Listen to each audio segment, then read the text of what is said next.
অপর্ণাকে খুঁজে পেয়ে বিয়ের পিঁড়িতে পৌঁছতে চলেছে আর্য। আমরা এমনটাই দেখতে পারব আজকের পর্বে। চলুন বিস্তারিত জেনে নেই।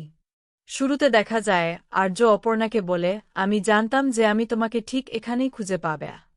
আমাদের থেকে কেউ কোনো দিন তোমাকে আলাদা করতে পারেনি এবং পারবেও না।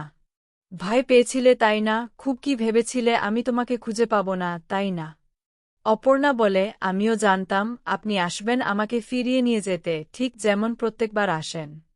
অপরদিকে তারা সুন্দরীমা দেখে সেই মানুষটার মধ্যে আগুনটা দাউ দাউ করে জ্বলছে, তা দেখে খুশি হয়ে বলে, মা গো, এই আগুন যেন এভাবেই জ্বলে, প্রাণের আগুন। ভোর হলো মা গো, অন্ধকার কাটিয়ে আকাশটা আলো হলো, এখন সব ভালো হোক মা গো, এই সব অন্ধকার দূর হোক।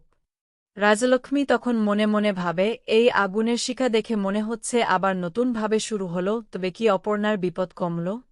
আশা আছে, ও সুস্থভাবে ফিরে আসবে। মাগো, তুমি আশার আলো জ্বালিয়ে রাখো, আমাদের মেয়েটাকে তুমি ফিরিয়ে দাও, ওনাকে তুমি আমাদের কাছে ফিরিয়ে দাও। এদিকে সুমি তারা সুন্দরীর মাকে বলে, সব তুমি ভালো করো মা, আমাদের অপেক্ষা শেষ করো। ও আর জল্পনা দুজনেই অনেক কষ্ট পেয়েছে, যন্ত্রণা আর শোকে, ওরা আবার ফিরে আসুক। অপরদিকে আর্য বলে, আমার জন্য অপেক্ষা করছিলে বুঝি? একদম চোখের জল ফেলবে না। আর্য অপর্ণার চোখের জল মুছে দিয়ে বলে, তোমার চোখের জল আমার কাছে কতটা দামি, সেটা আমি তোমাকে আগেও বলেছি, এখনও বলছি। সেই খুশিতে সঙ্গে সঙ্গে সে অপর্ণাকে জড়িয়ে ধরে, আর ওইদিকে দূরে দাঁড়িয়ে ওদের দেখে নিজের চোখের জল আটকে রাখতে পারে না। উনিও কাছে আসে, আর আজও সকলের সামনে অপর্ণার কপালে একটা কিস করে। অপরদিকে মীরা খুব চিন্তা করে যে রাত থেকে সকাল গড়িয়ে গেল, কিন্তু এখনও কোনো খবর এলো না। আর এদিকে রাত জেগে এত ড্রামা চলছে, আর মিসেস সিংহরায়কে ফোন করা হয়েছে, কার সঙ্গে কথা বলছেন উনি? অপরদিকে কিঙ্কর তো আর্যকে ফোন করে খবরটা দেয়। রাজলক্ষ্মী শুনে বলে, কি কিঙ্কর, তুমি কি নিজের চোখে দেখেছ? কিঙ্কর খবর জানাতেই রাজলক্ষ্মী খুশি হয়ে বলে, ঠিক আছে, তুমি ফোন রাখো, আমি খবরটা দিয়ে সবাইকে জানাই। রাজলক্ষ্মী গিয়ে সুমিকে খবরটা বলে, অপর্ণাকে পাওয়া গেছে। সুমি শুনে তো খুব খুশি হয়, বলে, আপনি কি বলছেন ম্যাডাম? আমার অপুকে পাওয়া গেছে? কোথায় আছে আমার অপু? রাজলক্ষ্মী বলে, ও মন্দিরে নাকি পাওয়া গেছে। কিঙ্কর আমাকে ফোন করেছিল, বলল যে আর অপর্ণাকে খুঁজে বের করেছে।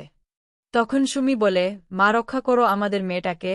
আর রাজলক্ষ্মীকে জিজ্ঞেস করে, আমাদের মেয়েটা সুস্থ আছে তো? তারপর লোকেরা বলে, হ্যাঁ, সেই তো বলল, আর অপর্ণাকে নিয়ে বাড়ি ফিরছে। এবার সবাই একটু চিন্তা ছেড়ে বাঁচে। সুমি তখন বলে, আবারও সেই আর্য স্যার আমাদের অপুকে ফিরিয়ে আনছে, আর আমি মানুষটাকে ভরসা করতে পারিনি। রাজলক্ষ্মী তখন সতীনাথকে বলে, এখন এই সব কথা বাদ দাও, ওরা যে ফিরছে এটাই এখন বড় কথা।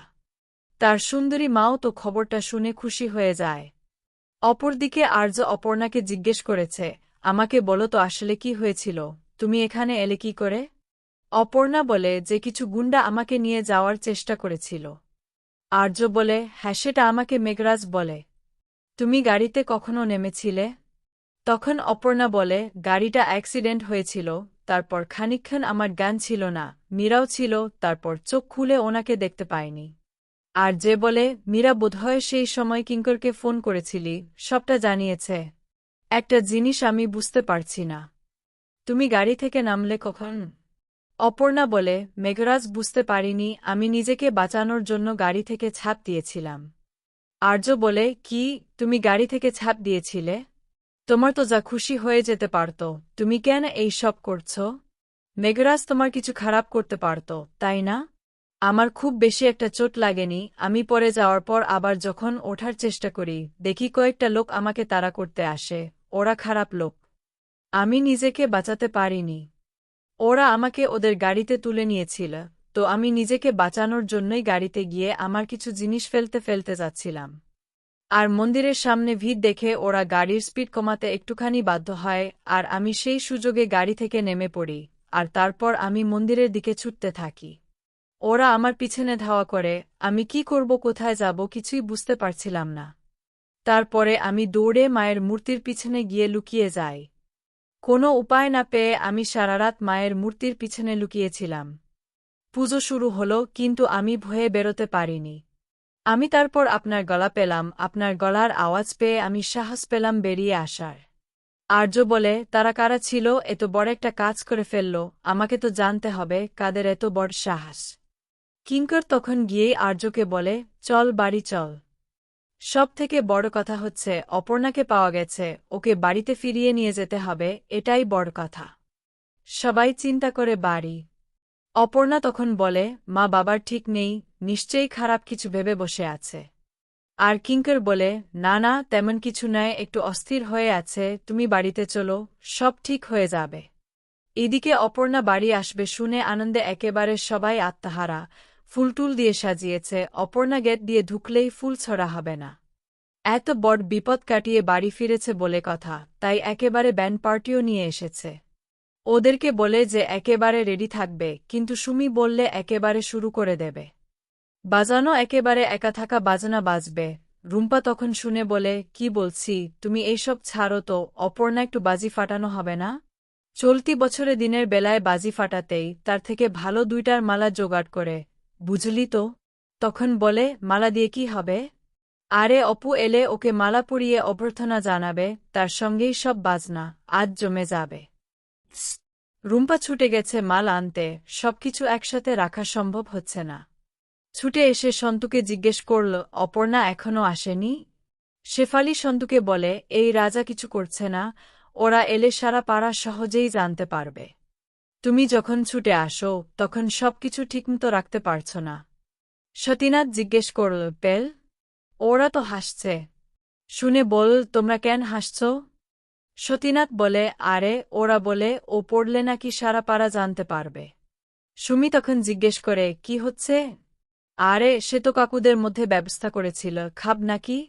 এই বলে ভ্যান থেকে ড্রাম বাজাতে শুরু করে। সুমি বলে, এখন এসব বাজে কাণ্ড এড়াও, ঝামেলা করো না, ওদের আগে আসতে দিই। তুমি সন্তুকে বলো, আমারও ধৈর্য শেষ হয়ে আসছে, মনে হচ্ছে মেয়েটাকে এক যুগ দেখিনি। রুম্পা এসে সুমিকে বলে, আমাদেরও একই অবস্থা, তবে তোমরা এখন ঘরে আছো, ম্যাডামরা নেই, একা থাকলে ওরা আসলে সব জানতে পারবে। তুমি ওখান থেকে চলে যাও। রুম্পাকে জিজ্ঞেস করা হয়, এই মালার ব্যবস্থা করছিস? সে বলে, হ্যাঁ, তবে দরকারের সময় না পাই দেখবেন। আরে বাবা, দাঁড়াও না। অন্যদিকে সবাই বারবার দরজার দিকে তাকাচ্ছে, কখন ওরা আসবে। অর্ক চিন্তায় আছে, ঠিক বুঝতে পারছে না। তাই ওকে ফোন করে জিজ্ঞেস করা হয়, তোমরা কত দূরে? অর্ক বলে, আর বেশি লাগবে না, প্রায় চলে এসেছি, সাবধানে থাকো। ফোন রেখে দেয়। পরে বলে, ঠিক আছে, এখন ফিরে আসো, আমরা চলে যাই। আবার বলা হয়, দাদা আসুক, একসঙ্গে ফিরব। শরীর নিয়ে জিজ্ঞেস করলে অর্ক বলে, না, আমার কিছুই নেই, একদম ঠিক আছি, দাদা আসুক, আমরা সপরিবারে ফিরব। ঘরে এসে জিজ্ঞেস করা হয়, আর্যর সঙ্গে কথা হয়েছে? ওরা কখন আসছে?